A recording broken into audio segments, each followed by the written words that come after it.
Well, I just want to say praise God for the opportunity to share the word of God to many of you so far away in India, and I am very pleased in my heart that there is other persons around the world, regardless of a country like India where there is a little bit of Christians, that there are a few remnants that is still serving Christ. Yes. So మన ప్రభువును రక్షకుడైన యేసుక్రీస్తు నామములో అందరికీ వందనములు తెలియచేస్తూ ఉన్నాను. అదే విధముగా ఏమిటి అని అంటే నేను ఎంతగానో సంతోషిస్తూ ఉన్నాను దేవుని యొక్క వాక్యాన్ని ప్రపంచ దేశాలలో ఉన్నటువంటి వారందరూ ఈ యొక్క ఆన్లైన్ ప్లాట్ఫామ్కి వచ్చారు. సో అదేవిధంగా ప్రపంచంలో మరి ఇండియాలో కూడా క్రైస్తవ్యం అనేది తక్కువగానే ఉంది. తక్కువగా ఉన్నటువంటి వారిలో కూడా మీరందరూ శేషముగా ఉన్నారు, దేవుని పనిలో ఆసక్తిగా ఉన్నారు. మీతో వాక్యాన్ని పంచిపెట్టుటకు నేను ఎంతగానో ఆనందిస్తూ ఉన్నాను. My message is coming from Proverbs chapter 28 verse 9. ఈ రోజు నా యొక్క సందేశము సామెతల గ్రంథము 28వ అధ్యాయము 9వ వచనంలో ఈ రోజు మన వాక్యాన్ని చదువుకుందాం. సామెతల గ్రంథము 28వ అధ్యాయము 9వ వచనం. Yes, it says, he that turneth away his ear from hearing the law, even his prayer shall be abomination. So ధర్మశాస్త్రము వినబడకుండా చెవిని తొలగించుకొను వాని ప్రార్థన హేయము. Yes. Let us pray as I teach on abominable prayers. Abominable prayers. Yes. హేయములైనటువంటి ప్రార్థన గురించి మనము ఈరోజు తెలుసుకుందాం, ప్రార్థన చేసుకుందాం. Let us pray. Heavenly Father, we thank you. I pray, God, that you bless your word here this morning, dear, and this evening here tonight. In Jesus' precious name I pray. Amen. Amen. All right. So the Bible says, he that turneth away his ear from hearing the law, which is God's word, even his prayer shall be abomination. Now, abomination is something that is detestable or repulsive to God. So ఈరోజు దేవుని యొక్క ప్రార్థనల గురించి తెలుసుకుందాం. ఇందులో ఏమిటి అని అంటే వాక్యములో సెలవిచ్చిన ప్రకారంగా సామెతల గ్రంథం 28వ అధ్యాయం 9వ వచనంలో ధర్మశాస్త్రం వినబడకుండా చెవిని తొలగించుకొను వాని ప్రార్థన హేయము అంటే హేయమైనటువంటి ప్రార్థనల గురించి ఈరోజు మనం వాక్యము నుండి తెలుసుకుందాం. Now there are many prayers that are abomination to God. ఈరోజు చాలా ప్రార్థనలు దేవునికి హేయములుగా ఉన్నాయి. And I will share with you three different points, three different prayers that's an abomination to God. So ఈరోజు నేను మీకు దేవుని వాక్యము నుండి 3 రకాల హేయమైన ప్రార్థనలను 3 రకాల సిచ్యువేషన్స్ పరిస్థితులను మీకు తెలియజేస్తాను. And I want to share with you the unsaved man's prayer. The unsaved man is someone, woman or man, who does not know Christ as the Lord and Savior. So నేను చెబుతున్నది ఏంటి అంటే మొదటిది దేవుని యొక్క రక్షణను పొందలేని వారు యేసుక్రీస్తు ప్రభుల వారు స్త్రీలైనను సరే పురుషులైనను సరే వారి యొక్క ప్రార్థన గురించి మాట్లాడుతూ ఉన్నారు. John chapter 9 verse 31 reads. So యోహాను సువార్త 9వ అధ్యాయము 31వ వచనాన్ని మనం ఒకసారి ధ్యానించి చూడగలిగితే ఒకసారి చూద్దాం. యోహాను సువార్త 9వ అధ్యాయం. Yes, 31, right? Yes. Yes. Now we know that God heareth not sinners, but if any man be a worshipper of God and doeth his will, he heareth him. Him he heareth. So దేవుడు పాపుల మనవి ఆలకింపడని ఎరుగుదము. ఎవడైనను భక్తుడయ్యుండి ఆయన చిత్తము చొప్పున జరిగించిన ఎడల ఆయన వాని మనవి ఆలకించును. So if you are not saved, if anyone is not saved, God will not hear them. But the first prayer that God will honor of a sinner is the prayer of repentance and faith in Christ. That's when he accept Christ. When he come to Christ, that's when God will hear his prayer. ఇక్కడ దేవుని యొక్క వాక్యములో మనము చూడగలిగితే దేవుడు పాపుల యొక్క మనవిని, పాపుల యొక్క ప్రార్థనను ఆలకింపడు. అయితే దేవుడు మన ప్రార్థనను ఎప్పుడు ఆలకిస్తాడు అని అంటే, ఏ రోజైతే నీవు యేసుక్రీస్తు ప్రభుల వారిని నీవు యేసుక్రీస్తు రక్షకుడు అని, నా స్వరక్షకుడు అని అంగీకరిస్తావో, ఎప్పుడైతే యేసుక్రీస్తు నామములో నీవు పాపాలన్నీ కడుక్కొని యేసుక్రీస్తుని మరి క్షమాపణ కోరుతావో, నీ నోటితోనూ నీ హృదయములో ఆయనను విశ్వసిస్తావో, అప్పుడు దేవుడు మీ ప్రార్థనలను అంగీకరిస్తాడు. అది మొదటిగా అంగీకరిస్తాడు. Luke chapter 18 verse 13. లూకాసు వార్త 18వ అధ్యాయము. లూకాసు వార్త 18వ అధ్యాయము 13వ వచనం. Right.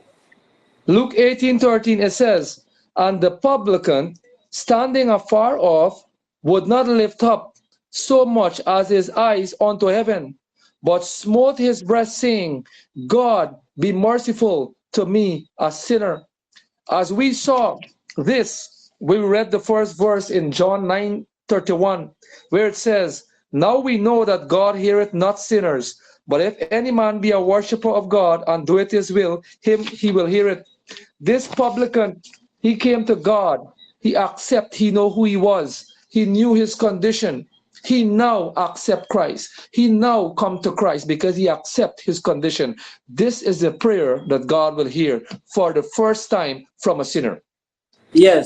ఈ యొక్క సందర్భంలో మనము చూడగలిగితే దేవుడు మొట్టమొదటిగా పాపుల యొక్క ప్రార్థన ఎప్పుడు వింటాడు అని అంటే, ఇక్కడ సుంకరి దూరముగా నిలుచుండి, లూకాసు వార్త 18వ అధ్యాయము 13వ వచనంలో, అయితే సుంకరి దూరముగా నిలుచుండి ఆకాశము వైపు కనులెత్తుటకైనను ధైర్యము చాలక రొమ్ము కొట్టుకొనుచు, దేవా పాపినైన నన్ను కరుణించుమని పలికెను.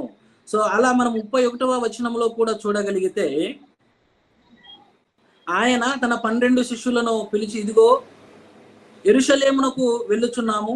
అయితే మనం పైన రెఫరెన్స్ లో మనం చదువుకుంటూ వస్తే, దేవుడు మొట్టమొదటిగా ఈ యొక్క సుంకరి ఎప్పుడైతే తన పాపములను కడిగి వేసుకోవాలని, మారు మనసు పొందాలి అని, యేసుక్రీస్తును స్వరక్షకుడిగా అంగీకరించాలని సిద్ధంగా దేవునికి ప్రార్థన చేస్తాడో, అప్పుడే దేవుడు ఆయన ప్రార్థనను ఆలకించాడని మనం లేఖనములలో చూడవచ్చును.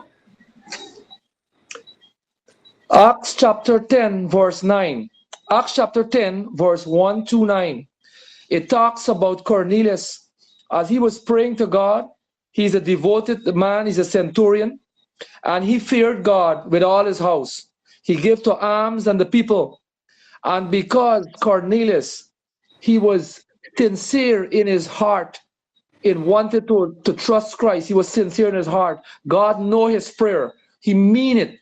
So what God did to Cornelius, he sent a soul winner. He sent somebody by the name of Simon to go to his house to witness to him.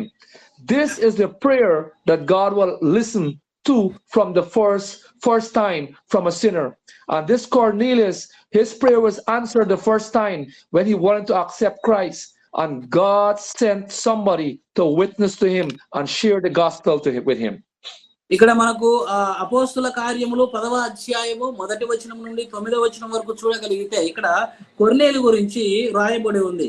కొర్నేలు ఏంటి అని అంటే, ఆయన భక్తిపరుడు, ఆయన ప్రేయరు, ఆయన శతాధిపతి అయినటువంటి ఆయన మారు మనస్సు పొందటానికి ఆయన ప్రార్థన చేయగా, సో ఆ సమయంలో ఆయనకు ఉన్నటువంటి ఆ భక్తిని బట్టి దేవుడు సీమోను పేతురును ఎంచుకొని ఆయన వెళ్ళి మరి దేవుని యొక్క సువార్తను ఆయనకు తెలియచేయడం ద్వారా మారు మనస్సు పొంది రక్షణలోనికి రావడం జరిగింది. This is very important, brothers and sisters, because there's a lot of people who claim they are praying. They claim they are praying, and you may be with them, you may know them, it could be your family. It's important to let them know about Christ. It's important to make sure you yourself really and truly accept Christ. You yourself, because if not, your praying is just going nowhere. It's falling right at your foot. It goes out your mouth and falls right there. So ప్రియ సహోదరి సహోదరులారా, ఇది చాలా ప్రాముఖ్యమైనటువంటి విషయం. ఏమిటి అని అంటే, చాలా మంది హృదయాలు మారకుండా, మారు మనసు కలగటానికి, పాపములను కడిగి వేసుకోవడానికి, యేసుక్రీస్తును స్వరక్షకుడుగా అంగీకరించడానికి మొదటగా ప్రార్థన చేసినప్పుడు ఖచ్చితంగా దేవుడు వింటాడు. అలా కాకుండా హృదయం మార్పిడి చెరగకుండా, మారు మనసు కాకుండా మీరు నోటితో ప్రార్థన చేసి మీ హృదయాలు దేవునికి దూరముగా ఉంటే మీ నోటిలో నుండి పదాలు అలా వస్తాయి, అలా పడిపోతాయి తప్ప అది వ్యర్థమైనటువంటి ప్రార్థన, హేయమైనటువంటి ప్రార్థనగా మారుతుంది తప్ప దేవుడు అలాంటి ప్రార్థనలను యాక్సెప్ట్ చేయడు, దేవుడు అలాంటి ప్రార్థనలను అంగీకరించడు అని ఈ విషయాన్ని మనం ఖచ్చితంగా తెలుసుకోవాలి. ఫ్యామిలీ అంతా కలిసి ఖచ్చితంగా ఈ విషయాలను తెలుసుకొని మనము మన ప్రార్థనలు ఖచ్చితంగా ఉన్నాయా లేదా అన్న విషయాన్ని గ్రహించాలి.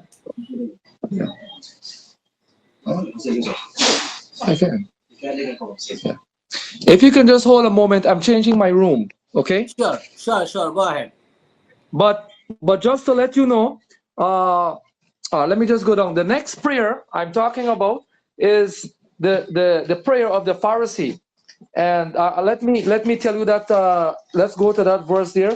It's Luke chapter 18 verse 10 through 14. Okay, go ahead, you can change. We will meanwhile we'll read that verse. So మొదటిది మనకు సేవకులు అందించారు. మొదటి ఏంటి అని అంటే, ఎవరైతే రక్షణ పొందలేదో, రక్షణ పొందటానికి, మారు మనసు కలగటానికి, ఒక పాపి దేవునిలోనికి రావటానికి ప్రార్థన చేసినప్పుడు దేవుడు వింటాడు. మీ హృదయాలను, మన హృదయాలను దేవునికి దూరంగా పెట్టి, దేవా నాకు సహాయం చేయు అని అంటే, దేవా అలా చేయి అని రకరకాలుగా మన హృదయాన్ని దూరం పెట్టి ప్రార్థన చేస్తే అది హేయమైన ప్రార్థన, వ్యర్థమైన ప్రార్థనగానే మారిపోతుంది. లేఖనములను చూసిన ప్రకారంగా అపోస్తుల కార్యములోను, అదేవిధంగా అపోస్తుల కార్యంలో కొర్నేలి ప్రార్థనను, అదే సీమోను గారిని పంపడం ద్వారా ఆ విధంగా దేవుడు ఆ శతాధిపతిని రక్షించడం జరిగింది, మారు మనస్సు కలిగింది ఆయన. అది నెక్స్ట్ రెండవది మనము చూడగలిగితే పరిసయ్యుల యొక్క ప్రార్థనను గురించి మనము చూద్దాం. లూకాసు వార్త, అందరూ బైబిల్ ఓపెన్ చేసి చూడండి. లూకాసు వార్త 18వ అధ్యాయము 10వ వచనము నుండి 14వ వచనం వరకు మనం చూద్దాం. లూకాసు వార్త 18వ అధ్యాయము 10వ వచనము నుండి 14వ వచనం వరకు. ప్రార్థన చేయుటకై ఇద్దరు మనుష్యులు దేవాలయమునకు వెళ్ళిరి. వారిలో ఒకడు పరిసయ్యుడు, ఒకడు సుంకరి. సో పరిసయ్యుడు నిలవబడి, దేవా, నేను చోరులను, అన్యాయస్తులను, వ్యభిచారులనైన ఇతర మనుష్యులనైనను ఈ సుంకరి వలనైనను ఉండనందుకు నీకు కృతజ్ఞతాస్తుతులు చెల్లించుచున్నాను. వారమునకు 2 మారులు ఉపవాసము చేయుచు నా సంపాదన అంతటిలో 10వ వంతు చెల్లించుచున్నానని తనలో తాను ప్రార్థించుచుండెను. ఇది అయితే సుంకరి దూరముగా నిలుచుండి ఆకాశము వైపు కనులెత్తుటకై ధైర్యము చాలక రొమ్ము కొట్టుకొనుచు, దేవా, పాపినైన నన్ను కరుణించుమని పలికెను. సో అతని కంటే ఇతడు నీతిమంతుడుగా తీర్చబడి తన ఇంటికి వెళ్ళెనని మీతో చెప్పుచున్నాను. తన్ను తాను హెచ్చించుకొనువాడు తగ్గింపబడుననియు, తన్ను తాను తగ్గించుకున్నవాడు హెచ్చింపబడుననియు చెప్పెను. Are you ready, brother? Yeah, if you check and you compare that Pharisee prayer with Matthew chapter 6 verse 9 to 13, the Lord's Prayer, and many of you know the Lord's Prayer, right? Yes. So మనము ఈ యొక్క వాక్యాన్ని మనము పరిశీలించి చూడగలిగితే, పరిసయ్యుడు, సుంకరి వీరిద్దరి మధ్యన మనము చూడగలిగితే సో మనకు అర్థమవుతుంది ఈ వారి యొక్క హృదయములో ఎలాంటి ఆలోచనలు ఉన్నాయని. మత్తయి సువార్త 6వ అధ్యాయము చూడండి ఒకసారి. మత్తయి సువార్త 6వ అధ్యాయము 9 నుండి 13వ వచనంలో దేవుడు మనకు నేర్పించినటువంటి ప్రార్థనను మనం చూస్తాం. అయితే నేను పాపులను పిలువవచ్చి 9వ వచనం నుండి, రైట్, 9వ యేసు అక్కడి నుండి వెళ్ళుచు సుంకపు మెట్టనొద్ద కూర్చొని ఉన్న మత్తయి అను ఒక మనుష్యుని చూచి నన్ను వెంబడింపమని అతనితో చెప్పగా అతడు లేచి ఆయనను వెంబడించెను. ఇంటిలో భోజనమునకు యేసు కూర్చొని ఉండగా ఇదిగో సుంకరులను, పాపులను అనేకులు వచ్చి ఆయన యొద్దను, ఆయన మనుష్యుల యొద్దను కూర్చుండెరి. సో పరిసయ్యులు అది చూచి మీ బోధకుడు సుంకరులతోనూ పాపులతోనూ కలిసి ఎందుకు ఈ భోజనము చేయుచున్నాడని ఆయన శిష్యులను అడిగిరి. ఆయన ఆ మాట విని, రోగులకే గాని ఆరోగ్యము గల వారికి వైద్యుడక్కరలేదు కదా, అయితే నేను పాపులను పిలవచ్చి తిని గాని నీతిమంతులను పిలవరాలేదు, గనుక కనికరమునే కోరుచున్నాను గాని బలిని కోరను అను వాక్య భావం ఏమిటో మీరు వెళ్ళి నేర్చుకొనుడని చెప్పాను.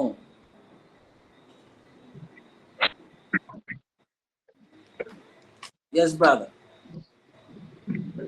So the Lord's Prayer, and you compare this one, you will see that this Pharisee, he had a self-righteous prayer. This Pharisee had nothing, no model of the Lord's Prayer.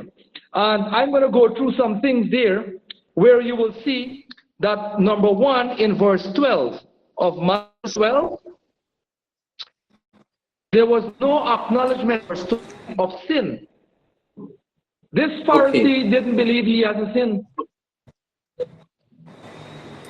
Yes.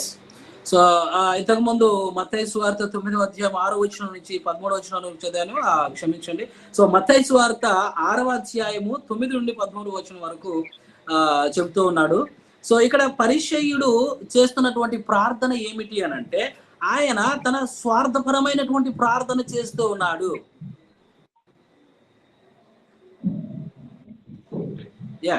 In Pharisees prayer, when you compare verse 9 on Luke in Matthew chapter 6 verse 9, there was no true thankfulness. There was no true thankfulness in his prayer.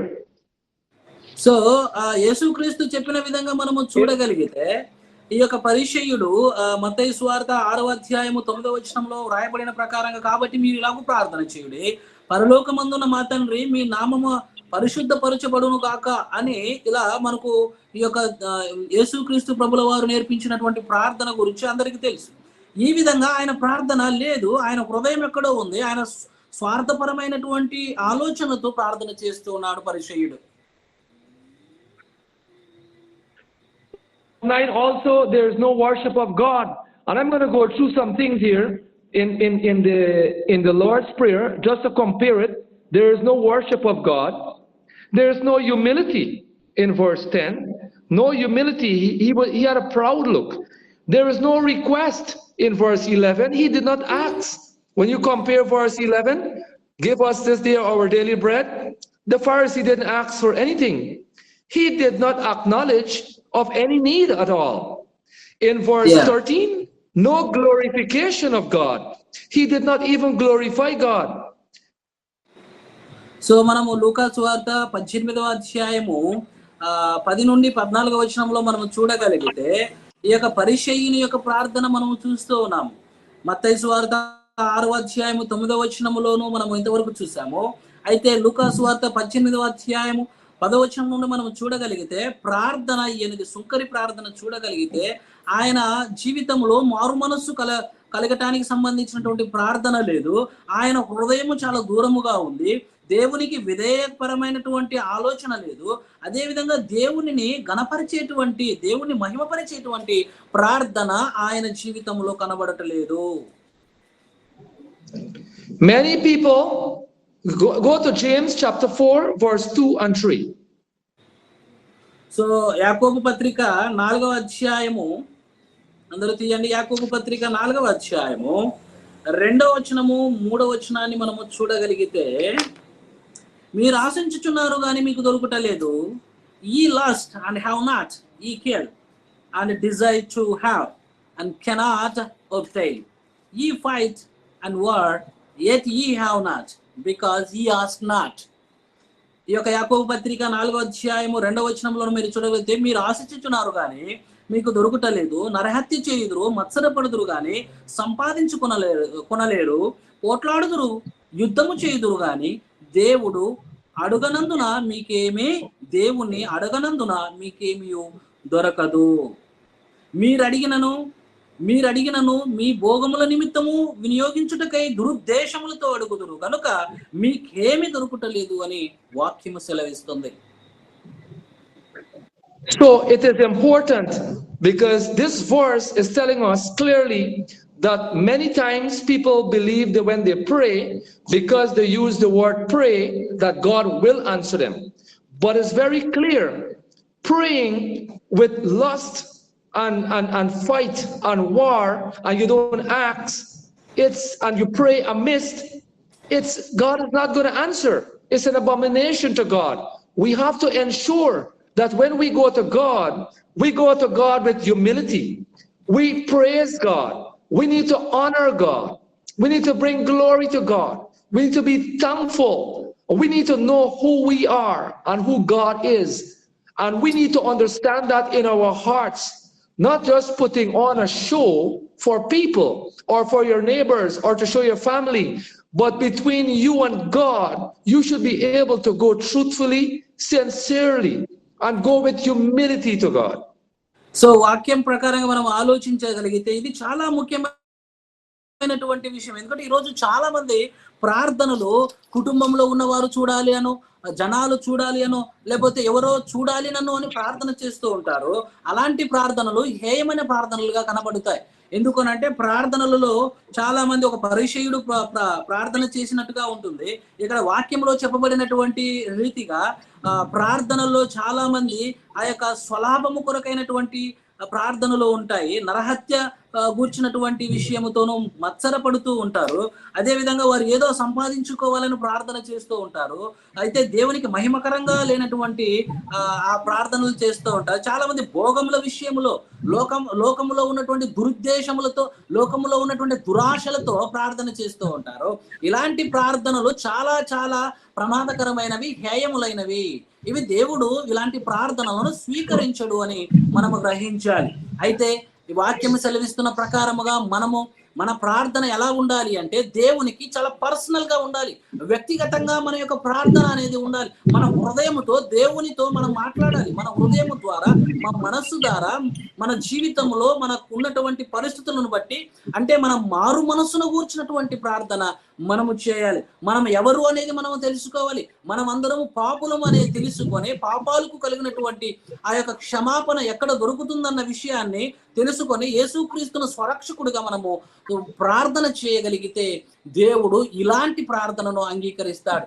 దేవుణ్ణి మహిమపరిచే విధముగాను, దేవుని ఘనపరిచే విధముగాను, అదే విధంగా మన జీవితము మారు మనసు కలిగేటట్టు, మన జీవితము మార్పు కొరకు, మన జీవితంలో దేవుని పని కొరకు మనం ముందు వెళ్ళేటట్టు మనం ప్రార్థన చేస్తే అది దేవునికి విలువైనటువంటి ప్రార్థన. అంతేగాని సుంకరి ప్రార్థించినట్టుగా మనము ప్రార్థించాలి. అయితే పరిచయు ప్రార్థించినట్టుగా ప్రార్థించకూడదు. సుంకరి ఏ విధంగా ప్రార్థించాడో అలా ప్రార్థించగలిగితే దేవుడు యాక్సెప్ట్ చేస్తాడు. పరిచయుడు లాగా ప్రార్థన చేయగలిగితే దేవుడు యాక్సెప్ట్ చేయడు.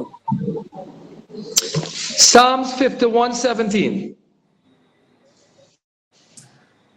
సామ్స్ కీర్తనల గ్రంథము 51వ అధ్యాయము 17వ వచనములో మనము చూడగలిగితే, జస్ట్ ఎ మినిట్.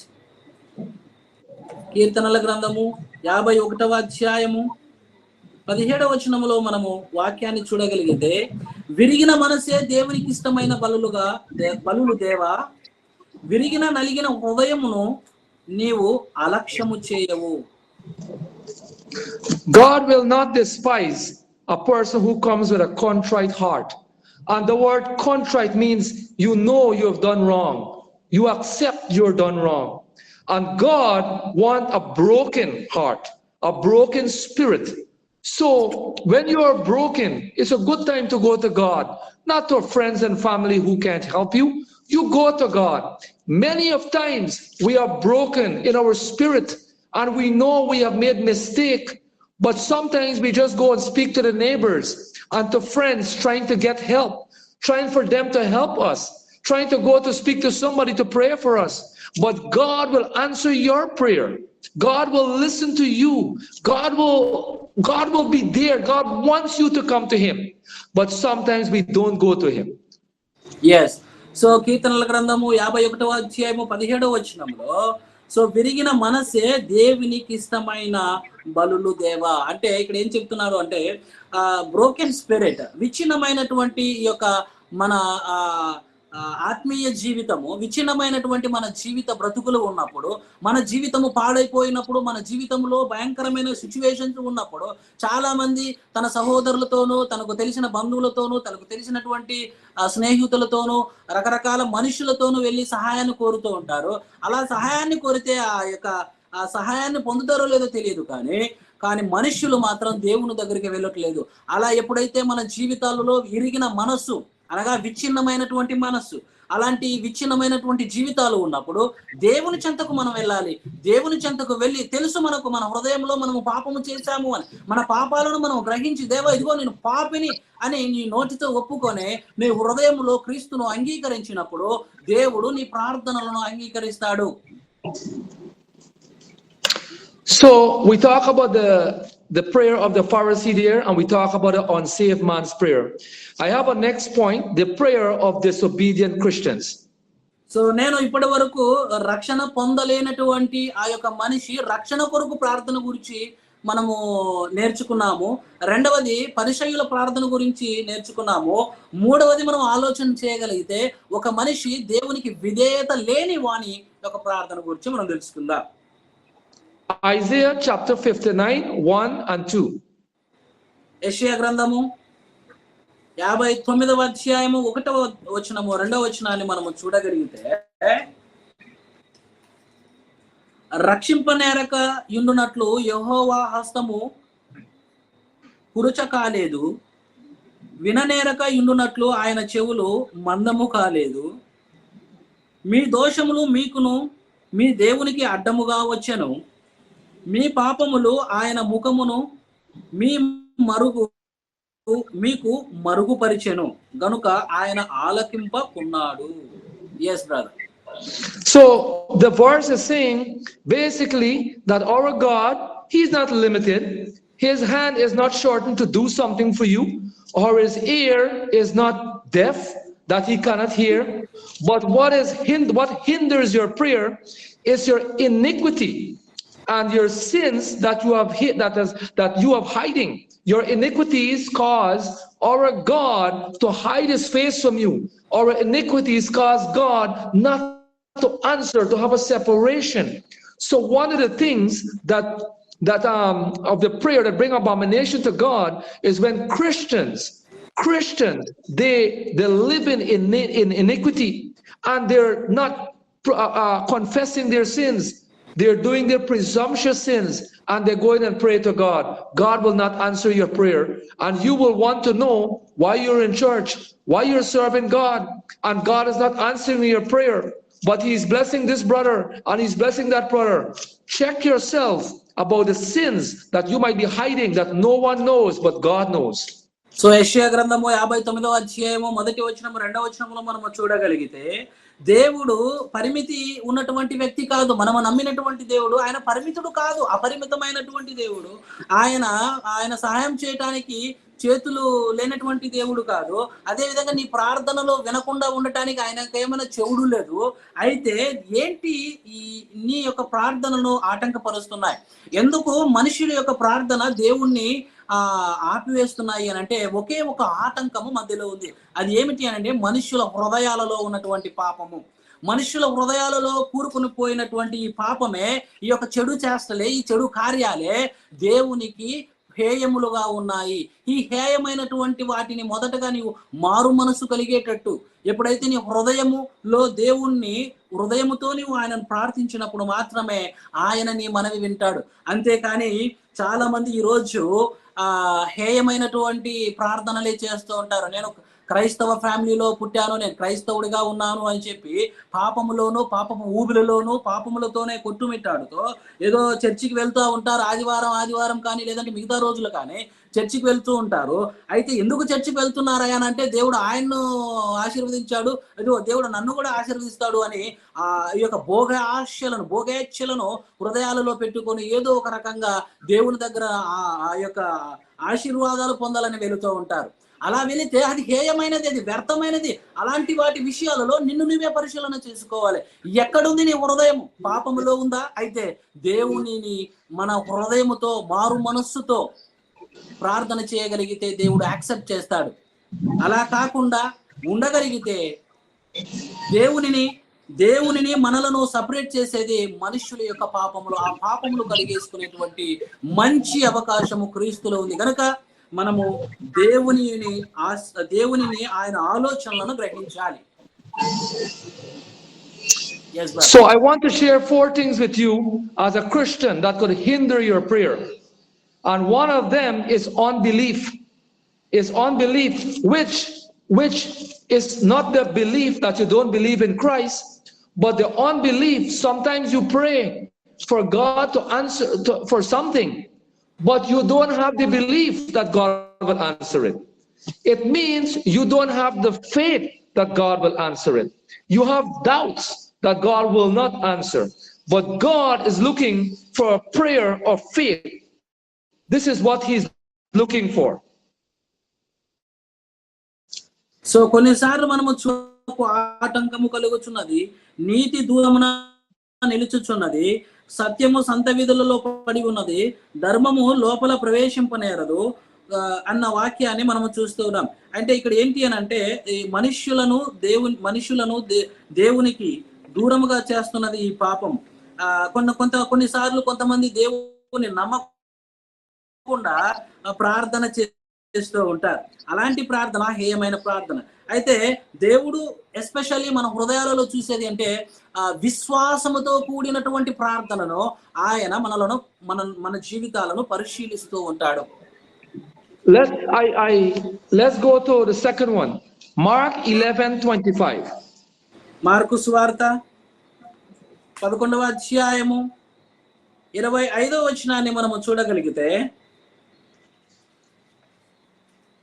దేవుని యొక్క వాక్యము సెలవిస్తూ ఉంది. మార్కు సువార్త 11వ అధ్యాయము 25వ వచనములో, మీకు ఒకని మీద విరోధమేమైనను కలిగి ఉన్న ఎడల మీరు నిలవబడి ప్రార్థన చేయునప్పుడెల్లను వాని క్షమించుడి, అప్పుడు పరలోకమందున్న మీ తండ్రియు మీ పాపములను క్షమించును. Yes, brother. Did you read verse 26? Read verse 26. Yes, I'm going to that. Yes, I finished that. Okay, good. So a next point that hinders your prayer, it's unforgiving spirit. As you see here, an unforgiving spirit will always hinder your prayer. The third point is in James chapter 4 verse 3. So ఇక్కడ mark సువార్త 11వ అధ్యాయం 25వ వచనంలో మనం చూడగలిగితే మన ప్రార్థనను ఆటంకపరిచేది ఏమిటో తెలుసా? మనము క్షమించని ఎడల, మనము మన సహోదరులను క్షమించిన ఎడల అలాంటి ప్రార్థన కూడా హేయముగా పరిగణించబడుతుంది. అలాంటి ప్రార్థనలు దేవుని యొక్క సన్నిధిలోనికి చేరవు. కనుక సహోదరులను మనము క్షమించాలి.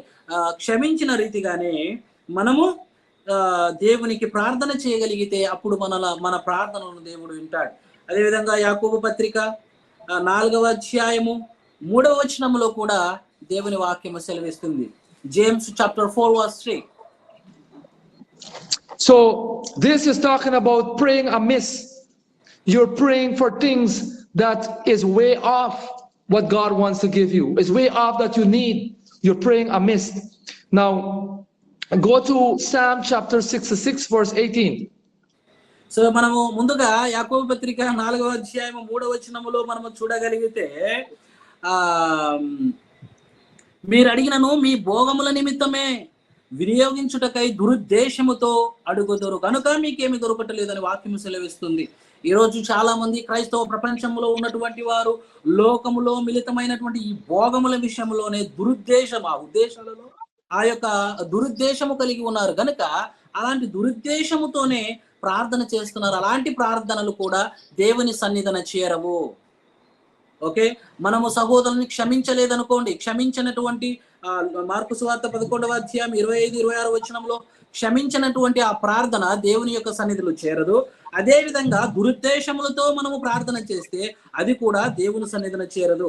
సామెతల గ్రంథము 66వ అధ్యాయం 18వ వచనము, book of Proverbs chapter 66 verse 18. Am I right? No, sorry. Psalm 66:18. All right. కీర్తనల గ్రంథము 66వ అధ్యాయము 18వ వచనములో కూడా ఇలా దేవుని వాక్యము సెలవిస్తూ ఉంది. Psalm 66:18. You got it? Yes, now I got it. కీర్తనల గ్రంథము 66వ అధ్యాయము 18వ వచనంలో, నా హృదయములో నేను పాపమును లక్ష్యము చేసిన ఎడల ప్రభువు నా మనవి వినకపోవును. Yes, brother. So iniquity hinders, and we touched on this before, but I want to make one point here is praying will make one cease from sinning.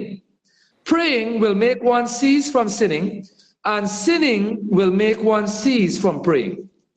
So ఇక్కడ నేను ఈ యొక్క పాయింట్ ని ముందుగానే టచ్ చేశాను. అయితే నేను సెలవిస్తున్నటువంటిది ఏంటంటే కీర్తనల గ్రంథము 66వ అధ్యాయము 18వ వచనంలో, నా హృదయంలో నేను పాపమును లక్ష్యము చేసిన ఎడల నా ప్రభువు నా మనవి వినకపోవును. ఇక్కడ దేవుని యొక్క వాక్యమును మనం ఆలోచించగలిగితే, ఎప్పుడైతే మనము దేవునికి ప్రార్థన చేస్తామో ఆ ప్రార్థన మారు మనస్సున్నదైతే, దేవుడు యథార్థవంతమైనటువంటి ప్రార్థన అయితే ఆ ప్రార్థన పాపమును చేయకుండా కాపాడుతుంది. మనం యథార్థ హృదయంతో మారు మనస్సు దేవుని ప్రార్థించగలిగితే పాపము చేయటానికి మరలా వెళ్ళము, పాపమును సీజ్ చేసేస్తుంది. అదే విధంగా ఆ యొక్క పాపము కూడా మనలోనికి రావటానికి ప్రవేశము లేదు. Yes. So just to conclude and to let you know, if I wasn't saved, I will get saved and gain access to God through his son Jesus Christ. So దేవుని యొక్క వాక్యమును నేను ముగించబోతూ ఉన్నాను. సో కనుక అయితే ముఖ్యమైనటువంటి విషయం ఏమిటి అని అంటే, దేవుని యొక్క వాక్కులను మనం ఇప్పటి వరకు విన్నాము. అయితే ఇప్పటి వరకు ఎవరైనా యేసుక్రీస్తు ప్రభుల వారిని అంగీకరించకపోతే, యేసుక్రీస్తు ప్రభుల వారిని నా స్వరక్షకుడు అని తెలుసుకోకపోతే, యేసుక్రీస్తు ప్రభుల వారు నా కొరకే చనిపోయారు, నా కొరకే రక్తాన్ని కార్చారు, ఆయన తిరిగి లేచారు అని చెప్పి విశ్వసించకపోతే, అలాంటి ప్రార్థనలు అన్నీ హేయమైనటువంటి ప్రార్థనలుగా మిగిలిపోతాయి.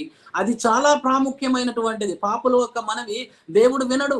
హృదయము మారు మనస్సు కొరకైనటువంటి ప్రార్థనను ఆయన వింటాడు. మారు మనస్సు సుంకరి ఏ విధంగా అయితే చేశాడో అలాంటి ప్రార్థనను దేవుడు వింటాడు. అదే పరిచయుడు చేశాడే ప్రార్థన, భోగేచ్ఛలతో దురుద్దేశమైనటువంటి ఆలోచనలను, అలాంటి వాటితో కూడినటువంటి ప్రార్థనలను దేవుడు అంగీకరించడు. కనుక మన జీవితాలను, మన హృదయాలను మనము పరిశీలన చేసుకోవాలి. మనము రక్షింపబడ్డామా లేదా? ఒకవేళ మనము చనిపోతే మనము దేవుని సన్నిధికి వెళతామా లేదా? అయ్యో నేను రక్షణ పొందానా లేదా అన్నది మనము ఖచ్చితంగా ఈ యొక్క ఆలోచన తెలుసుకొని ప్రభువును నమ్మాలి. If I was a disobedient Christian, I will get right on the praying ground.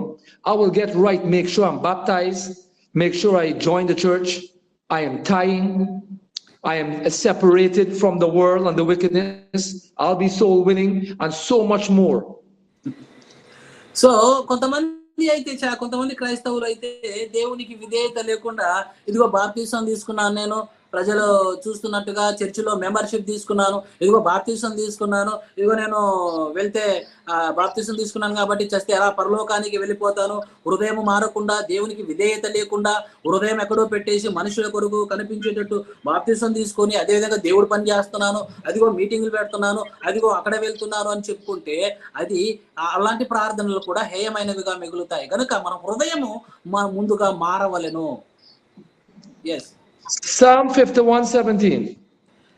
కీర్తనల గ్రంథము 51వ అధ్యాయము 17వ వచనంలో మనము చూడగలిగితే దేవుని యొక్క వాక్కులు ఇలా సెలవిస్తూ ఉన్నాయి. కీర్తనల గ్రంథము 51వ అధ్యాయము 17వ వచనంలో, విరిగిన మనసే దేవునికి ఇష్టమైన బలులు, దేవా విరిగి నలిగిన హృదయమును నీవు అలక్ష్యము చేయవు. If I had been praying like a Pharisee, I will humble myself. I will humble myself and come to God with a contrite heart and a broken spirit at all times. So ఇప్పుడు నేను ఒకవేళ ఈ పరిచయుడు లాగా ప్రార్థన చేయగలిగితే, నీకు నువ్వే ప్రార్థన చేసుకుంటున్నట్టు, ఏదో నీకు నువ్వే కన్విన్స్ అయిపోయి ప్రార్థన చేసుకున్నట్టు, అది హేయమైనదిగా మిగిలిపోతుంది. అయితే ఈ హృదయము పగిలినటువంటి హృదయము, పగిలినటువంటి మనస్సు, విచ్ఛిన్నమైనటువంటి జీవితము, విచ్ఛిన్నమైనటువంటి ఈ యొక్క జీవితంలో అలాంటి జీవితము నుండి దేవునికి ప్రార్థన చేయగలిగితే, మారు మనస్సు కొరకు అలాంటి జీవితం నుండి దేవునికి సహాయం కొరకు ప్రార్థన చేయగలిగితే అలాంటి ప్రార్థన దేవుడు కన్సిడర్ అనగా దేవుడు అంగీకరిస్తాడన్నది గ్రహించాలి. Prayer is the greatest weapon for a Christian spiritual growth. So ప్రార్థన అనేది చాలా బలమైనటువంటి ఆయుధము క్రైస్తవుల జీవితంలో ప్రార్థన అనేది ప్రాముఖ్యమైనటువంటి స్పిరిచువల్ ఆత్మీయ జీవితంలో కూడా ముఖ్యమైనటువంటిది. Most Christians treat God like a spare tire. They only go to prayer when they need him or they're in a situation. So చాలా మంది క్రైస్తవులు అండి, ఈ రోజు క్రైస్తవ ప్రపంచంలో చాలా మంది ఎలా ఉన్నారు అని అంటే మన యొక్క అది స్పేర్ టైర్ లాగా, అంటే ఒక దాన్ని ఏమంటారు అంటే ఎక్స్ట్రా పెట్టుకొని ఉన్నటువంటి ఆప్షన్ లాగా పెట్టుకొని ప్రార్థన చేస్తూ ఉంటారు. ఎప్పుడైతే కష్టాలు వస్తాయో అప్పుడే దేవుని దగ్గరికి పరిగెత్తుకొని వస్తారు, ప్రార్థన చేస్తూ ఉంటారు. ఈ రోజు ప్రపంచంలో చాలా మంది కూడా ఎప్పుడైతే వారి జీవితాల్లో అల్లకల్లోలు జరుగుతాయో అలా వెంబడి అలా ప్రార్థన చేస్తారు, మళ్ళీ మర్చిపోతారు. మరలా కష్టాలు రాగానే దేవుని దగ్గరికి వస్తారు, అలా ప్రార్థన చేస్తారు. అలాంటి ప్రార్థనలు చేయగలిగిన వారు ఎవరైనా ఉంటే జాగ్రత్త కలిగి ఉండండి, ఏమైనదిగా మిగిలిపోతుంది. My brothers, a lot of people think prayer is easy, and to be truthful, it is easy. But yet, men fail to pray. Men don't like to pray. Men don't want to pray. Why? It's easy, but the reason is the flesh overcomes the spirit. We have to be strong. We have to pray, because if we don't pray, every day that you don't pray, you're losing your battle. ప్రియమైనటువంటి సహోదరులారా, ప్రార్థన చేయుట అనేది చాలా సులువు అని మనకు తెలుసు. ప్రార్థన చేయడము, దేవుణ్ణి అడగడము, సత్యాన్ని నమ్మడము అనేది చాలా సులువైనటువంటి విషయం అని మనకు తెలుసు, ప్రపంచంలో చాలా మందికి తెలుసు. అయినప్పటికీ కూడా చాలా మంది ఎందుకు ప్రార్థన చేయరు ఖచ్చితముగా? ఎందుకు అనంటే, ఎందుకు దేవుడు చెప్పినటువంటి రీతిలో వారి యొక్క మారు మనస్సు గురించి ప్రార్థన చేయరు?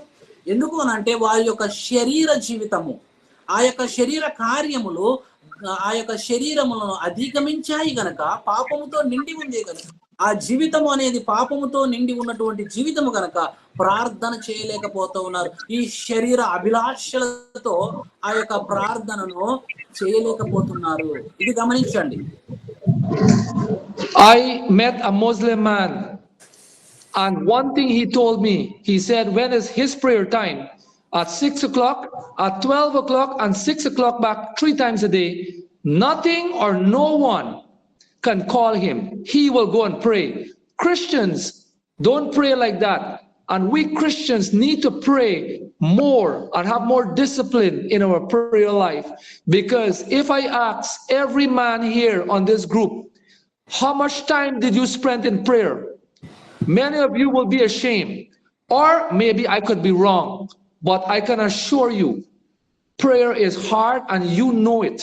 You know, and I know that we need to pray more, and we need to spend more time in prayer. And when we leave here tonight, if it is one thing that we leave with, is that we need to pray more. Amen. ప్రియమైనటువంటి సహోదరులారా, నేను ఒక ముస్లిం సహోదరుని కలిశాను. ఆయన ఎన్నిసార్లు ప్రార్థన చేస్తాడు అంటే డైలీ ఉదయం 6 గంటలకు, మధ్యాహ్నం 12 గంటలకు, మరలా సాయంత్రం 6 గంటలకు ఇలా ప్రార్థన చేస్తూ ఉంటారు.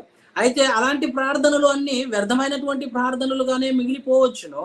అయితే లోకంలో హేయమైనటువంటి దేవుడు స్వీకరించలేనటువంటి ప్రార్థనలుగానే మిగిలిపోతాయి. అయితే క్రైస్తవులుగా క్రీస్తును తెలుసుకున్నటువంటి మనము, నిజమైనటువంటి సత్యమును తెలుసుకున్నటువంటి మనము మన జీవితంలో ప్రార్థనకు ఎంత విలువిస్తూ ఉన్నాం? ప్రార్థన చాలా విలువైనటువంటి ఆయుధముగా మన జీవితంలో ఉంది. అది ఆత్మీయ జీవితానికి చాలా దోహదపడుతుంది, సహాయము చేస్తూ ఉంది. సో కాబట్టి ప్రార్థన అనేది ఎంతమంది చేస్తున్నారు అని ఒకవేళ ఈ యొక్క గ్రూప్ లో నేను అడగగలిగితే మిమ్మల్ని మీరు పరిశీలన చేసుకోవాలి. ఎందుకనంటే మనం ఎంతసేపు దేవునికి ప్రార్థన చేయగలుగుతున్నాం? ఖచ్చితంగా వాక్యానుసారంగా ఈరోజు వాక్యాన్ని సెలవిచ్చినటువంటి రీతిగా ఏ విధమైనటువంటి హృదయముతో మనము దేవునికి ప్రార్థిస్తున్నామో మనం తెలుసుకోవాలి. సో కాబట్టి మనము ప్రార్థనకు సమయాన్ని కేటాయించుట అనేది చాలా ప్రాముఖ్యమైనటువంటిది. దేవుడు కోరినటువంటి విధముగానే మనం ప్రార్థన చేయగలిగితే సుంకరి ప్రార్థించినటువంటి విధముగాను విరిగిన నలిగిన హృదయముతో మారు మనసుకు కలిగినటువంటి విషయంలో ప్రార్థన చేయగలిగితే దేవుడు అలాంటి ప్రార్థనను అంగీకరిస్తాడు. పరిసయ్యుడు ఏ విధంగా ప్రార్థన చేశాడు, ఈ భోగిచ్చలతోనూ ఈ లోకపరమైనటువంటి శరీర ఈచ్చలతో ప్రార్థన చేయగలిగితే అవన్నీ వ్యర్థమైనటువంటివి, హేయమైనటువంటిదని గ్రహించాలి. ప్రియమైనటువంటి సహోదరి సహోదరులారా, I am finished, my last point, and I'm done. I just want to say, to overcome this weakness in prayer and to overcome the flesh, if you get a partner and you become accountable to that partner, and every day you call that partner and you be accountable, and your partner be accountable to you, and say, brother, today I'm just accountable to you that today I prayed 20 minutes. I read my Bible, one chapter. And if you do that, when the flesh is going to tell you not to pray, you have to be accountable. What you're going to do, you're going to be ashamed to tell your partner you didn't pray. You will pray. If you be accountable, you will pray. If you're not accountable, you will not pray, because the flesh will tell you not to pray. So to leave here tonight, if each one of you could be accountable to your wife, to your brother, or you're in Christ, or someone, if you can do that, and you can send them a message, WhatsApp, brother, I prayed 20 minutes, I read my Bible 50 minutes, I can guarantee you will do it. But from the time you didn't send that message, you're falling away. That person will call you. You will know it. All right? God bless you. Thank you very much. Please stay on. I'm on. So I'll be gonna. Yes, okay. So ఈ యొక్క చివరి పాయింట్తో నేను ఈరోజు ముగిస్తూ ఉన్నాను. ఇప్పటికే సమయం అయిపోయింది. సో అయితే ఏంటి అని అంటే, ఈ యొక్క శరీర ఆశలను, శరీర ఈచ్ఛలను అధిగమించాలి అంటే కొన్నిసార్లు ఒంటరిగా ఉన్నటువంటి వారు ప్రార్థన చేయలేకపోతూ ఉంటారు. సో అలాంటప్పుడు తన యొక్క ప్రేయర్ పార్ట్నర్ని, అనగా ప్రేయర్ యొక్క ప్రార్థనకు సంబంధించినటువంటి స్నేహితులని కానీ, ప్రార్థనకు సంబంధించినటువంటి కుటుంబంలో ఉన్న వారిని కానీ మనము తెలుసుకొని వారితో, ఇదిగో నేను ఈరోజు ఇన్ని నిమిషాలు, పాస్టర్ గారు అయితే 20 నిమిషాలు అని చెప్పారు, అంటే 20 నిమిషాలే చేయాలని కాదు, కానీ అదే విధంగా ఎన్ని నిమిషాలు చేశానో అన్ని నిమిషాలు నేను చేశాను, ఇదిగో బైబిల్ చదివాను, ఇదిగో నేను దేవునిలో ఇలా ఉన్నాను అని ఒక లెక్కల ప్రకారంగా ఉండగలిగితే అప్పుడు కూడా నీతో ఉన్నటువంటి ఆ యొక్క స్నేహితుడు కానీ, లేదా నీతో ఉన్నటువంటి ఆ యొక్క మనుషుడు కూడా ప్రార్థన చేయటానికి వీలుగా ఉంటుంది. కాబట్టి వేరే వారిని ప్రార్థనలో మీరు ఒంటరిగా ప్రార్థన చేయలేనప్పుడు వేరే వారితో కలిసి ప్రార్థన చేయగలిగితే ఈ శరీర ఈచ్ఛలను, శరీర ఆశలను అధిగమించేటువంటి అవకాశం ఉంది. కనుక నేను కోరుకుంటూ ఉన్నాను, సో ఎవరైతే ఈ యొక్క ప్రార్థన గురించి, ఈ యొక్క సత్యములను తెలుసుకోలేదో వారందరూ ఈ వాక్యాలను గ్రహించండి. ప్రతి నిత్యము, ప్రతిరోజు మనము దేవునితో కాలాన్ని గడపాలి. దేవునికి మన మనవులను మనము ఏం చేయాలి, ఒప్పచెప్పాలి. మనం ఈ విధంగా దేవునికి మన హృదయముతోనూ, మనము మన పూర్తి మనస్సుతోనూ ప్రార్థన చేయగలిగితే దేవుడు మనలను, మన కుటుంబాలను ఆశీర్వదిస్తాడు. మనము పరిశుద్ధముగాను ఆత్మీయ జీవితంలో ఎంతగానో ఎదగటానికి వీలుగా ఉంటుంది. So thank you very much my dear brother. Please stay some time. I'll be gonna summarize again 1 or 2 minutes. So ప్రియమైనటువంటి సహోదరులారా, మరి ఈరోజు బ్రదర్ డానిట్ గారు చక్కటి సందేశాన్ని, ప్రార్థనకు కూర్చున్నటువంటి విషయాలను తెలియజేశాడు. సో ఈ యొక్క రోజు ముఖ్య సందేశము ఏమిటి అని అంటే, హేయమైనటువంటి ప్రార్థనలు ఏవి, ప్రీతికరమైనటువంటి ప్రార్థన ఏది దేవుని యొక్క దృష్టిలో. ఓకే, దేవుని యొక్క దృష్టిలో ప్రీతికరమైనటువంటి ప్రార్థన ఎలా ఉండాలి, హేయమైనటువంటి ప్రార్థనలు ఎలా ఉంటాయి అని 3 రకాల పాయింట్లను తెలియజేశాడు. నెంబర్ 1 ఏంటి అని అంటే, ఎవరైతే ఈ యొక్క లోకములో పాపపు ఊబిలో పడిపోయి ఆ లోకములో ఉన్నటువంటి ఈ యొక్క భయంకరమైనటువంటి పాపములో ఉన్నవారు అలాంటి పాపపు నేచర్తోనే ప్రార్థన చేసి, అలాంటి పాపములోనే అది కావాలి, ఇది కావాలి, కష్టాలు వచ్చినప్పుడే ఇదిగో నేను వచ్చి ప్రార్థన చేస్తాను అని చెప్పేసి అదేదో ఆప్షన్ గా మనం పెట్టుకుంటామే, అలా వెళ్ళిపోయి ప్రార్థన చేస్తే దేవుడు అలాంటి ప్రార్థనలను ఆలకింపడు, హేయమైనటువంటిది. అయితే ఆ యొక్క పాపి తన హృదయములో యేసుక్రీస్తును గురించి తెలుసుకొని మారు మనస్సుకు తగినటువంటి ఆ యొక్క పాపాలను ఒప్పుకొని, ఇదిగో నేను యేసుక్రీస్తు ప్రభుల వారిని నా హృదయముతోనూ నా నోటితోనూ ఒప్పుకుంటున్నానో ఆయన నా స్వరక్షకుడు అని చెప్పి యేసుక్రీస్తును స్వీకరించడానికి సిద్ధంగా ఉన్నప్పుడు దేవుడు మన ప్రార్థన అంగీకరిస్తాడు. ఇది నెంబర్ 1 పాయింట్. నెంబర్ 2 పాయింట్ ఏంటి అని అంటే ఈ యొక్క సుంకరి పరిసయ్యుడు యొక్క ప్రార్థన. పరిసయ్యుడు ప్రార్థన మనం అందరం వింటూ ఉంటాం. పరిసయ్యుడు ప్రార్థించాడు, అక్కడ దేవునికి విధేయత లేదు. ఆ పరిసయ్యుడు ప్రార్థన చేశాడు, ఏదో ఆయనలో ఉన్నటువంటి భోగేచ్ఛ, ఆయన ఉన్నటువంటి శరీర క్రియలను, ఆ శరీరమును బట్టి ఆయన ప్రార్థన చేశాడు. కాబట్టి ఆ ప్రార్థన హేయమైన ప్రార్థన. ఇక్కడ ముఖ్యమైన ఉద్దేశము, ముఖ్యమైన పాయింట్ దేవుడు బైబిల్ ద్వారా సెలవిస్తున్నాడు ఏంటి అని అంటే మనుష్యులను దేవునికి అడ్డకట్టగా ఉన్నటువంటిది ఏంటి అని అంటే అది పాపము. దేవుడు మన ప్రార్థనను ఆలకించడానికి సిద్ధముగా ఉన్నాడు. దేవుడు మన యొక్క మనువిని ఆలకించడానికి, స్వీకరించడానికి సిద్ధంగా ఉన్నాడు. అయితే ఈ పాపములు ఉన్నాయే, ఈ శరీరంలో ఈ పాపాలు ఉన్నాయే, ఈ మనిషి జీవితంలో ఈ భయంకరమైనటువంటి క్రియలు ఉన్నాయే, వాటిని తీసివేసి ప్రార్థన చేయగలిగితే దేవుడు చక్కగా మన ప్రార్థన ఆలకించగలడు. సో 3వ పాయింట్ మనము చూడగలిగితే, కొంతమంది క్రైస్తవులు ఇదిగో నేను బాప్తిసం తీసుకున్నాను, నేను ఇక చస్తే పరలోకానికి వెళ్ళిపోతాను అని చెప్పేసి హృదయం మారకుండా క్రీస్తును అంగీకరించకుండా, ఇదిగో నేను దేవుడు పని చేస్తున్నాను, అక్కడికి వెళ్ళి అలా చేస్తున్నాను, ఇక్కడికి వెళ్ళి ఇలా చేస్తున్నాను అంటే ఇలాంటివి కూడా హేయమైనటువంటివిగా మిగిలిపోయే అవకాశాలు ఉన్నాయి. అదే విధంగా దేవుని కొరకు మనము దేవునితో మాట్లాడే కొరకు ప్రార్థన చేయడం అనేది మన ఆత్మీయ జీవితంలో చాలా చాలా ప్రాముఖ్యమైనటువంటిది. ఇది పరిశుద్ధమైనటువంటి క్రియ. ఎందుకనంటే ఈ లోకంలో మన జీవితము, మన జీవము, మన కుటుంబాలు అన్ని విచ్ఛిన్నమైనప్పుడు వేరే వారికి చెబితే వారు నవ్వుకుంటారు, మనల్ని హేళన చేస్తారు, మనల్ని రోడ్డుని ఈడుస్తారు. అయితే దేవునితో మన మనవిలను, మన యొక్క కుటుంబంలో ఉన్నటువంటి పరిస్థితులను, మన జీవితంలో ఉన్నటువంటిని మాట్లాడుకోగలిగితే, పర్సనల్ గా మనము దేవునితో మాట్లాడగలిగితే, వ్యక్తిగతంగా మాట్లాడగలిగితే దేవుడు మన ప్రార్థనను స్వీకరిస్తాడు. గనక ఈ ముఖ్యమైనటువంటి పాయింట్లను ఎన్నో రెఫరెన్స్లతో పాటు, బిబ్లికల్ స్క్రిప్చర్ ఎవిడెన్స్ తో పాటు చెప్పినటువంటి బ్రదర్ డానెట్ గారికి మన ప్రభువు రక్షకుడైన యేసుక్రీస్తు నామములో వందనములు తెలియజేస్తూ ఉన్నాను. Praise the lord my dear brother. We are calling that వందనములు in my language. Okay. Praise the Lord, వందనములు, right? Okay. Thank you. And let's do one thing. Please pray and let's conclude that, and I will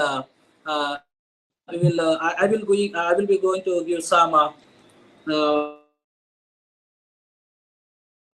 and please pray and yes. You want me to pray?